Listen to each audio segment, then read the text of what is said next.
Welcome to Bokeh, a podcast exploring the ever-blurring lines between the personal and business lives of professional photographers. This is your host, Nathan Holritz, and I'm so excited to have you join me in connecting with photographers and entrepreneurs in the photography industry as we discuss photography, building a business, and still having a life through it all. This podcast is brought to you by Photographers Edit, custom post-production for the wedding and portrait photographer. And now, let's dive into conversation. I'm sitting here with my friend and longtime friend, actually. Yeah. Andrew Barlow, who I think I've actually known since he was 16 or 17 years old, maybe. So. Yeah. It's been quite a long time. I think maybe even the first time that we met was at your parents' home, at your family's home in Chicago. I had the opportunity to come visit, and we got to hang out with you guys for a little while. Absolutely. Over 10 years ago. Yeah, a long time. We got a lot of history, and what's exciting now is, I mean, we've been in the industry together for a while. Yeah. But we've had the opportunity to be able to share ideas with each other. I'm learning a lot from you. I hope I'm in some way contributing some type of value to your life. Absolutely. But we're in this stage right now where we're trying to figure out a variety of things that are centered around community. So we're going to dive into this topic of community here in just a little bit. But for the few people that may not know you, give us a little bit of info, history, if you will. Where are you from? Talk to us about a little bit about your family. Absolutely. I'm originally from Chicago. I grew up there with a large family. I'm the second of 7 kids. Okay. And so just grew up living community, whether that was through church or through, homeschool communities or whatever that was. Just a lot of people around. Yeah. Very involved in different types of community settings. Right. And so that's kind of always been what I've known. And so that's been kind of a natural approach for me, and just going through life is being involved with people, learning how to be together and make each other's lives better, doing life with other people. And it's been an incredible journey, and that's grown kind of now into my career and the work that I'm doing and have been able to do. Moved out here to Santa Barbara back in 2010. Wow, it's already been that long ago. Yeah. Okay. Yeah. I've been working with the company there with David J and the crew for about 5 years at that point. Yeah. And came out here to Santa Barbara and just. And just to interject, to specify, DJ David J currently has a company called Pass. Yeah. It's an online photo gallery. Yep. And then Agree, which is contracts and payments. Yeah. But at the time, he had what were the companies that you were involved with helping out at that point? Yeah, so it was called Show It, and that was it's currently still a website tool, absolutely incredible. Really gives you creative freedom in building your website, and so. I was involved very early on there, and as we started to build the product, there was a very passionate group of people involved in using the product, and so I got a call when I was living in Chicago. I got a call from DJ back in 2010 saying, "Hey, I want to start doing some new stuff with community. I want to rally people together. Let's get you out here to Santa Barbara so we can work on this together." Yeah. And I was going to school at the time, and so I said, "Hey, this is the direction I want to go." And so I loaded up my car and I hit the road and drove out to Santa Barbara. And I got out there, and DJ handed me a stack of books and he said, "Read these and let's try some stuff." Yeah. And so we dove in and started to rally people and just created some incredible relationships along the way. Grew, built community, and so that's just been a journey that we're still on to this day. And we can talk more about, but that's been just a wonderful experience. When it's turned into something really big, what really, I guess you started out kind of in customer support, right? Yeah, that was initially what you were doing with the company, which turned into an incredible opportunity to oversee an absolutely massive community, which to this day, aside from the community that I was a part of years ago as a photographer, DJ's open source photo forum, it was a forum. OSP, aside from that community, I haven't seen a more vibrant, more engaged community that genuinely cares about people. Yeah. And like you said, we'll talk a little bit more in detail about the significance of community here in just a little bit and the value of community. But what a wonderful opportunity that you have. And I have to add, too, you have an incredible example in your dad. Absolutely. Of somebody who... I know anytime I talk with your dad, I immediately feel at ease. Yep. Like I could just share any and everything with him. It's such a unusual experience when you're talking with somebody. You actually feel that the person genuinely cares about you, Yep. and not just on a surface level, but actually wants to get to know you and help you and encourage you in any way they possibly can. So you have an incredible example in your dad, and you've been able to take, I'm sure, much of what you learned at home and bring that to the community that you're overseeing now. Absolutely. It's the just the basic tenets of loving people, having a focus on other people. Yeah. When you sit down in a conversation, not thinking about, well, what's the next story I can tell about me, or the next thing that I can interject myself, but actually caring about, genuinely being interested in what they have to say, what they're going through, and not always having to have an answer. Sometimes it's just being there for them. Absolutely, and empathizing them. Exactly. Yeah. And so I do have an incredible example in my father in how to just love on people, and he's, as a pastor, as somebody who's done that his whole life, he's been an incredible example and support system for me throughout this whole journey. That's really cool. So you had the opportunity to kind of oversee the Show It community. Yeah. Which then transitioned into overseeing the Shoot and Share community. So tell us just briefly what the Shoot and Share community is about. Yeah. So we launched the Show It community when I moved out here, and that grew, and it still is an incredible community of photographers and creatives who use Show It for their business. As we kind of launched other products, we launched Path as a photo sharing tool, and we saw this group, this certain group of the industry that at the time was really kind of getting very ostracized. It was the so-called shoot and burn photographers, right? And they would call them names and all that because it was a different method of running your business, where you would charge for the service and you would deliver the digital files to your client. You would still offer prints and products, but it was different than the standard at the time of charging very little to shoot and making all your money on the prints and products. And so I think, just as a side note to that, something that the photography industry doesn't really seem to talk about or consider, we may have talked about this before, but the last stats that I heard, about 85% of the weddings shot in the U.S. are shot for about $1,700 or less. Right. The next 10%, it's about $1,700 to $4,000 range. Yep. And then the top 5% is above $4,000. Wow. But the reality is that the majority of the potential business out there actually does fall in that lower end, and everybody kind of shuns that, if you will, or at least talks down about that particular segment of the market, when really there's an incredible opportunity to serve that market. There is. And there were a lot of photographers that were doing that. They saw business opportunity, but they were doing something that was actually needed. It was actually needed, and unfortunately, at the time, the photography community that existed, wherever that happened to be in whatever environment, looked down on that. The people who were serving that demographic of people. And they'll speak to the art of it. We don't need to undercharge for our art, and I understand the thought process. Absolutely. But no amount of that philosophy is going to change people's income. Yep. And the reality is that such a significant portion of the U.S., it is. just the U.S., has a relatively low income that doesn't enable them to pay $5,000 for a wedding photographer. Exactly. So what we wanted to do is create a place where photographers who shoot and share their photos would feel safe and would be able to have a community where they wouldn't be ostracized and they wouldn't be looked down on and they wouldn't be attacked, because we were hearing these stories of photographers being attacked in these online communities for the way that they chose to run their business and the way that they felt that they were best serving their clients. And so we wanted to have a place that was safe.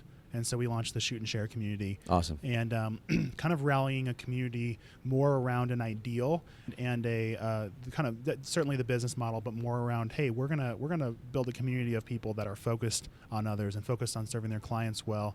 And that's where the idea of the Shoot and Share community came from. Mm-hmm. And that community grew very quick, very large. How many members roughly right now? We're over 30,000 now. That's incredible. And so that's specifically in the online kind of the main group. We also have local groups around the country. Sure. And so it's been a wonderful journey, just getting to do community and come together with people. And you say that very graciously, because it's a lot of hard work too. You got a lot to oversee. Thankfully, as people got involved in the community, we had people pop up their heads and say, I want to help with this. Yeah. And no community can be run only by one person or a small group Absolutely. of people. It takes a village. Absolutely. It takes a big group of people. And so we've had a lot of help along the way from leaders and people who have invested a lot of their lives into this community, into making it strong and a friendly, helpful place to be. So community is not a new concept, right? I mean, that's how human beings even exist in the world. Right. It's at the basis of that is this concept of community, but it also seems almost cliche these days to throw around that term. So I want to make it really practical. Yeah. For the photographers that are listening, what is the significance of or the value of community to their business? Because in the end, we're running businesses. Yep. We need to build, to grow our businesses. Absolutely. How does this community add value to or significance to that effort? That's a great question. And that's something that we've kind of had to learn along the way, because just creating a group and putting a bunch of people in one environment together isn't necessarily community. Right. It's just a group. It's just a bunch of people together. Okay, that makes sense. And what we've seen is a true community is comprised and is built of people who have a desire for two main things. Okay. One, a desire to grow and learn personally. Personal growth. They say if you're not growing, you're dying. It's true. And whether that's on an individual level or even in a relationship with a significant other. Exactly. I've definitely seen that. Yeah. So people who have that desire, who realize that they haven't arrived, that they have stuff to learn. And a lot of times what we've seen in this industry is sometimes you find people who think that they've arrived and that they have nothing more to learn, no new ways to grow. And that's a dangerous position to be in. Right. And so number one, people who have a desire to grow and to learn. And then the second one is a desire to contribute. And that's where we found, I'll kind of dive into the growing area specifically, but contribution is a way where we've seen people be able to shift their focus away from themselves into a more outward focus. Sure. And what we've seen, and we've seen this countless times over the years, is that there's this aspiration pyramid that a lot of people are on, of what they believe is the ultimate of running a photography business. Okay. When you say aspiration, explain what you mean by that. Yeah. So there's an idea that in order to have made it in your photography journey, and you said that with air quotes. Yes, made that's right. it. There's no video here. Right. So in order to have made it as a photographer, that you have to get to a certain point.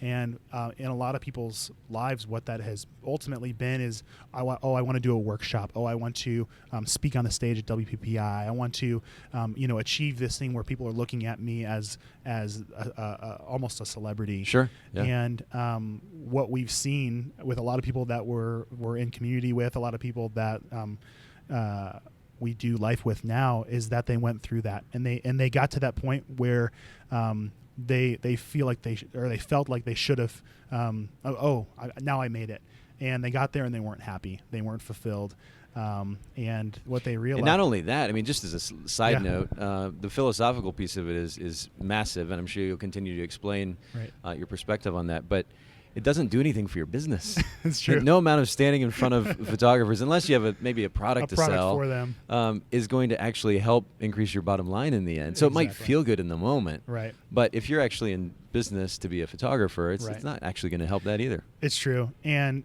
we've just seen that countless times where people thought that was the penultimate, Yeah. And then they got there and they're like, well, now what? Yeah. And, right. And so what we've seen as some of these photographers, these people who have made it, they had to kind of go back introspective and say, hey, what's going to actually make me fulfilled, and what's going to actually make me happy. Yes. And what we've seen and what they've learned is that it's when they can be in a place where they're contributing to others, right, and helping others along in their journey, and where that focus isn't, they're not doing that to get more famous themselves. They're not doing that to try to build themselves up. They're actually genuinely interested in helping others along in their journey. Absolutely. And community has created an incredible environment for that, where people have a place to go where they can help people along who maybe are going through the challenges that they just recently went through. And it doesn't just, it's not just that group of photographers who maybe at one time made it. This is everybody along the journey, because everybody needs to be growing and everybody needs to be contributing. Whether you're 1 year into your business, you have something to contribute. You have lessons that you learned in that first year that somebody who's 1 month into their business needs to learn. And the beauty of it, it's a never-ending cycle, ideally, right? Exactly. If you're growing, you have something to share. Yep. Especially with photographers that are coming into the industry as so-called newbies. Yeah. But it's a never-ending cycle that I mean, it's a beautiful thing. It can only help exactly the industry at large, but certainly it'll build community, as you're talking about. Exactly. And so, as we kind of have explored the idea of growing and the idea of contributing as two main goals of being involved in community, there needs to be opportunities for those things, and that's where running a community gets challenging, because you want to create opportunities, environments where these things can happen. And anytime you put a whole bunch of people in one place together, you're gonna get some friction, right? And so that's where it can be a challenge. But in looking into opportunities to grow, we've seen a lot of that come out of the community online, where there's questions that come up, and as people who have the answers to those questions answer them, there's opportunities to read and read comments and be able to learn from that. There's opportunities to grow in as you're starting your business, especially for people who are very early on. You want opportunities to get out there and shoot. Yes. You might not have shooting opportunities, and there's people in there who are maybe a year or two ahead of you who can invite you to second shoot. Yeah. They can refer events that they weren't able to take on. Absolutely. And that's where it creates a lot of different opportunities to grow your business.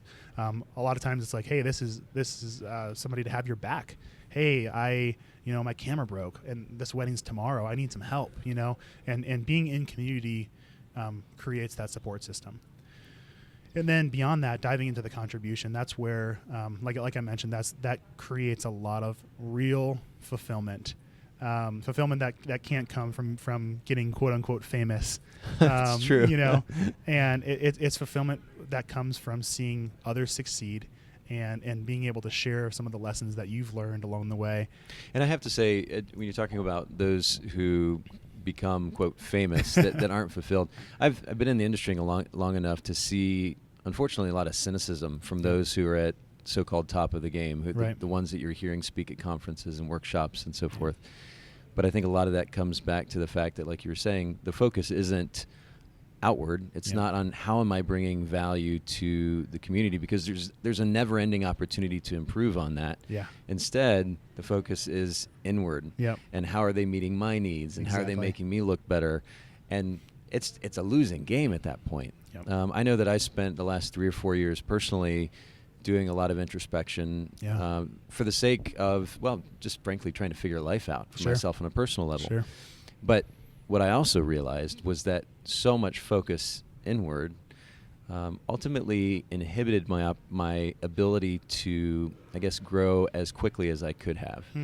I tended to become a bit reclusive. Sure. And almost kind of shy to let my skeleton show, if you will, rather than at least making an effort to stay connected to a few people, knowing that community would ultimately help drive growth. Yeah. And the moments where I kind of got over myself and got out of my own way and did contribute in some way, it was so extremely fulfilling. Yeah. I've also seen this, again, on a personal level, even in the world of relationships. Right. It's easy to be extremely critical of a significant other when the focus is on how are you meeting my needs. That's right? true.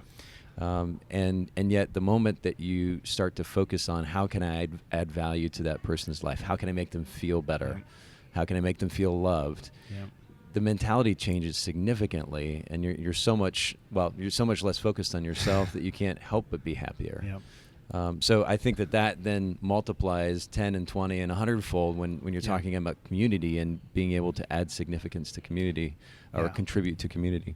Absolutely. And unfortunately, I think what we've run into a lot is you see people who get stuck in the loop of where they're so focused on themselves and it's hard to break out of that because you see people kind of spiral further into that as Well, their as identity rides on it, right? Exactly. Yeah. And then they get frustrated because they're not feeling fulfilled. Right. And so a lot of times you see them focus even more on what's that next thing that I need to achieve. Right. And we've seen that cycle be broken by something as simple as being able to just contribute and be genuinely focused on someone else. That's beautiful. Yeah. I love it. So do you happen to know a community that photographers can get involved in? Absolutely. There's some great options out there. Yeah. If you're looking specifically for local community, people to meet up, getting FaceTime, being able to do coffee dates, Yes. that type of thing. Yeah. There is a incredible community called the Rising Tide Society, and they've created their Tuesdays Together chapters. They have 350 of them around the world. That's incredible. And just a short amount of time too, right? Yeah, absolutely. And that's the Rising Tide Society. Honeybook is one of the companies that's partnered with them, and we're partnered with them as a community as well, because they're in the same heart and the same vision of being focused on others, on the in the community over competition efforts that we're really all focusing on together. And you say we referred to Shoot and Share. How can everyone find Shoot and Share on Facebook? We'll just say, just type in Shoot and Share. Absolutely. Okay. Yeah. Join the Shoot and Share community as well. It's an incredible place. It's a community that I've been involved in running for a couple of years now, and just a place to be able to share, be able to ask questions, and know that you're not going to be put down. And we don't allow negativity there. Yeah. So that's an incredible community to get involved in. We're running a really fun photo contest right now.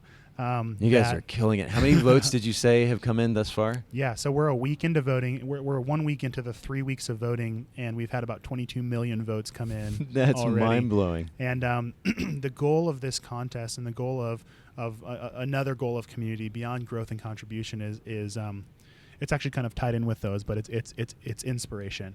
And as artists, as creatives, there's a lot of incredible work that's created, photography, whatever that might be. And it's easy for that to kind of get lost in the noise, right? I mean, so many pictures posted to Instagram and to Facebook and all these other mediums. Yeah. It's easy for that to get lost. So it's great that you have a central location, or the photographers have a central location where they can come and share their work. Right.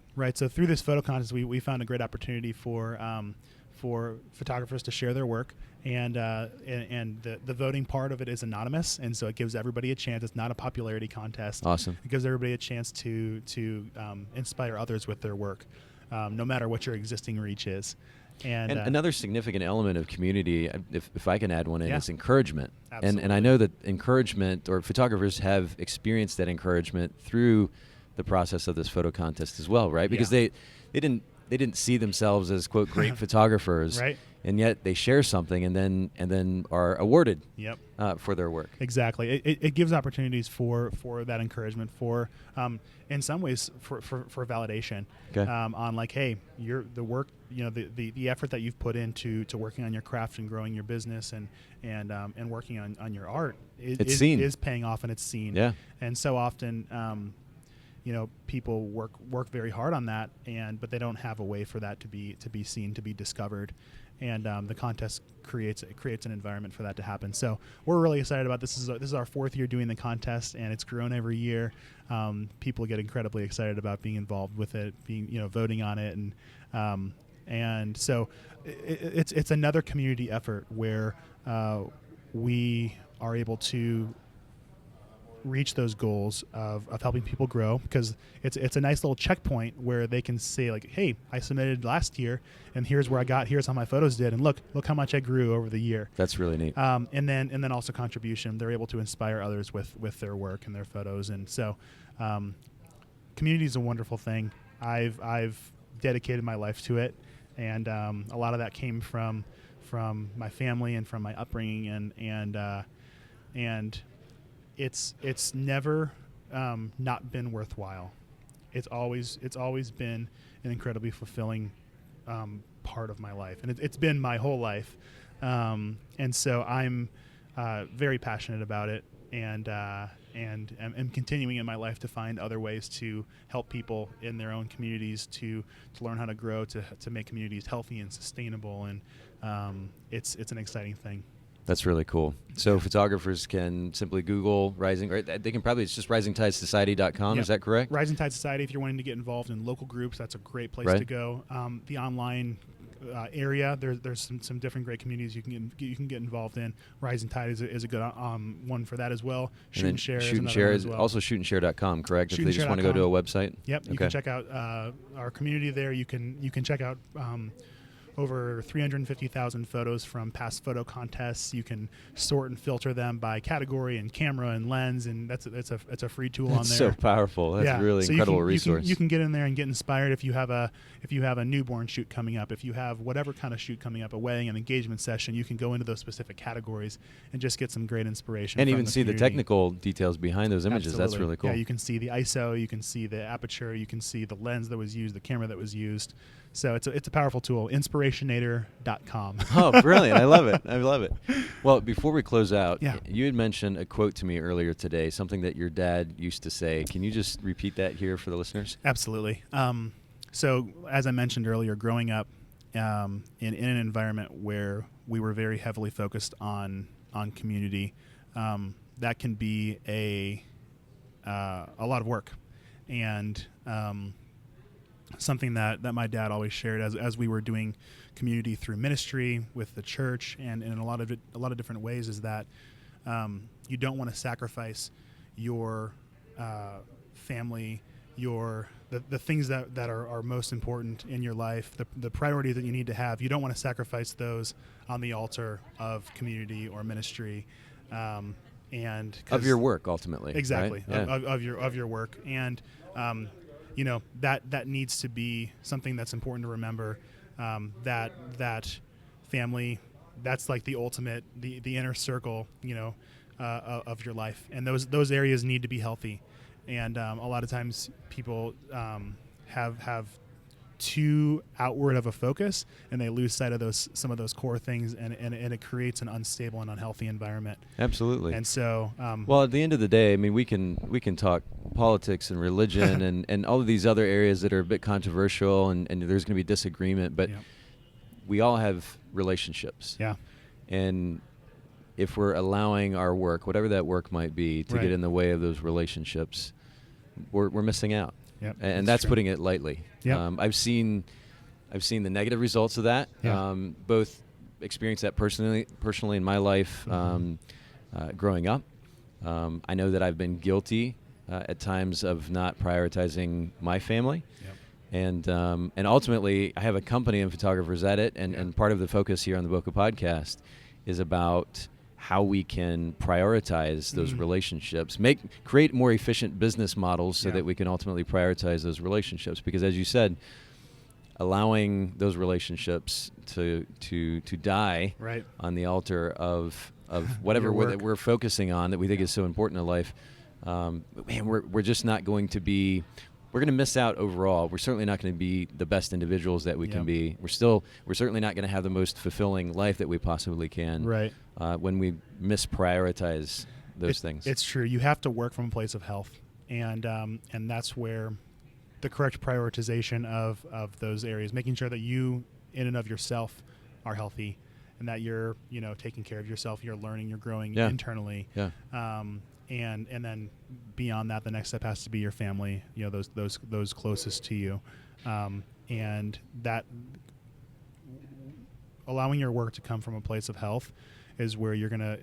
That's how you're gonna minimize burnout, and that's how you're going to see more fulfillment in your life. And isn't that an interesting thing that, as much as it's easy to get caught up in the notion that I have to put priority on the work, Right. the reality is that in many cases, prioritizing those relationships, which means a more healthy personal life, means that you can produce so much more effectively in your business, in your work. Absolutely. That's really, really great. It's a great reminder, and I'm glad that we can end on a beautiful note such as that.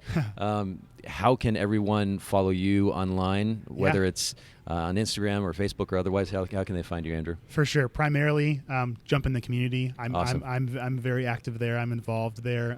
If you want to, on Instagram, it's mostly just pictures of my kids. But you're beautiful kids. But the Andrew Barlow on Instagram. Awesome. But yeah, that's my heart and my passion is in community. This is my life, and so what would bring me the most joy is just seeing people get involved, and like we said, growing and getting benefit from that, and then finding ways to contribute. And actually, speaking of Instagram, Shoot and Share is the Instagram account, correct? Yep, Shoot and Share. Just all one word, no spaces, no underscores or anything. Exactly. Okay, perfect. Shoot and Share. Awesome. Thank you, Andrew, for making time for Absolutely. this conversation. This was wonderful. Thanks so much for listening to the Bokeh podcast. If you'd like to hear a particular photographer or entrepreneur in a future episode, don't hesitate to email me, nathan@photographersedit.com. The Bokeh podcast is brought to you by Photographer's Edit, custom post-production for the wedding and portrait photographer.